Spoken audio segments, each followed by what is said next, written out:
படத்தோட சென்சார்னா என்ன? சிம்பிளா சொல்லணும்னா ஒரு படம் ரிலீஸ் ஆகுறதுக்கு முன்னாடி சென்சார் போர்டுக்கு சென்றடைந்ததுக்கு அப்புறம் தான் படம் வந்து ரிலீஸ் ஆகும். இது சென்ட்ரல் கவர்மெண்ட் வந்துட்டு அவங்க படத்தை பார்த்துட்டு அவங்க என்ன மாதிரி வந்து படம் எதுல குறைகள் ஏதாவது இருக்குதா, ஏதாவது ரொம்ப ஹார்ஷா வந்துட்டு இந்த படத்தை வந்து ஏதாவது கொடுத்துருக்காங்களா அப்படின்னு பார்த்துட்டு தான் படத்தை வந்து வெளியிடுவாங்க. அந்த மாதிரி தாங்க ஜனநாயகனோட ட்ரெய்லரை விட்டாங்க. ட்ரெய்லரே உங்களுக்கு தெரிஞ்சிருக்கும் எந்த அளவுக்கு அரசியலை பேசியிருக்காங்க அப்படின்னு சொல்லிட்டு.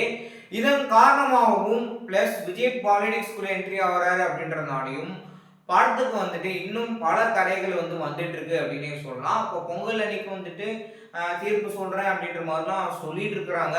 பொறுத்து வந்து பார்ப்போம் அவங்க எந்த மாதிரி வந்து தீர்ப்பு கொடுக்க போறாங்க அப்படின்னு சொல்லிட்டு. அடுத்து வாவாத்தியார் படம் வந்து கடன் பிரச்சனை இருந்தது. இதன் காரணமா படம் இன்னும் ரிலீஸ் ஆகாம வச்சிருந்தாங்க. ஜனநாயகம் ரிலீஸ் ஆகல, நம்ம இந்த படத்தை ரிலீஸ் பண்ணோம் அப்படின்னு பக்காவா பிளான் பண்ணி நாளைக்கு Jan 14 வந்து ரிலீஸ் பண்றாங்க. இன்னொரு சென்சார் போர்டுல UAA அப்படின்னு பிரிச்சு வச்சிருக்காங்க. அப்படின்னா என்ன அப்படின்னு எடுத்துக்கிட்டோம்னா, யூன்றது கிட்ஸ்ல இருந்து எல்லாரும் பார்க்கக்கூடிய படமா இருக்கும். யூஏ அப்படின்னா கிட்ஸ் வித் பேரண்ட்ஸோட கைடன்ஸோட பார்க்கக்கூடிய ஒரு படம் அப்படின்னு சொல்லலாம். எஸ்பெஷலி கிட்ஸ் அந்த படத்தை பார்க்கவே கூடாது. 13+ இருக்கிறவங்க வந்துட்டு பார்க்கக்கூடிய ஒரு படம் தான். பட் அப்படிதான் பார்க்குறாங்க அப்படின்னு கேட்டிங்கன்னா அப்படிலாம் கிடையாது. ஒரு 5 வயசு குழந்தைய கூட வந்துட்டு படத்துக்கு கூட்டிகிட்டு போகிறாங்க. எதுக்கு? யூஏ சர்டிஃபிகேட் கொடுக்கறதுக்கு. இப்போ ஏ சர்டிஃபிகேட் கூட வந்து குழந்தைங்களாம் கூட்டிகிட்டு போகிறாங்க. ஆனால் அந்த ஏ சர்டிஃபிகேட் எடுத்தீங்கன்னா 18+ மூவி தான். 18 வயசுக்கு மேலே இருக்கிறவங்க தான் அந்த படத்தையே பார்க்கணும். 80s காலகட்டத்திலாம் ரஜினி கமல் படத்துக்கே ஏ சர்டிஃபிகேட்லாம் கொடுத்துருந்தாங்க.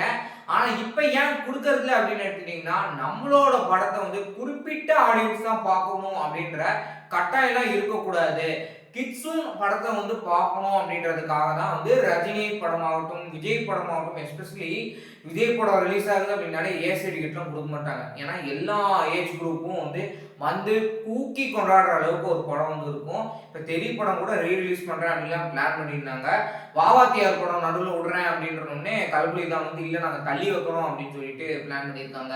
சன் டிவி எலெக்ஷன் வரைக்கும் வந்துட்டு படத்தை நாங்கள் டெலிகாஸ்ட் பண்ண மாட்டோம் சன் டிவி அண்ட் கலைஞர் அப்படின்னு சொல்லி டிஎம்கே எகெயின்ஸ்டா வந்து விஜய்க்கு இருக்கிறாங்க. போற போக்க பார்த்தா எலெக்ஷன் முடிஞ்சதுக்கு அப்புறமும் அவரோட படத்தை டெலிகாஸ்ட் பண்ண மாட்டாங்க போல. அந்த அளவுக்கு பாலிடிக்ஸ் பயங்கரமா அங்க போயிட்டு இருக்குது. ஸோ பொறுத்து பார்ப்போங்க என்ன மாதிரியான விஷயங்கள்லாம் நடக்குது அப்படின்னு சொல்லிட்டு. ஜீவாவுடைய அந்த படத்துக்கு 48 கட்டு கொடுத்துருக்காங்க அப்படின்னு சொன்னாங்க. அவரு பெருமையாக வேற சொல்லிட்டு இருக்காரு. ஜிப்சி படத்துக்கும் அதிகமான கட்டு வந்து கொடுத்துருந்தாங்க.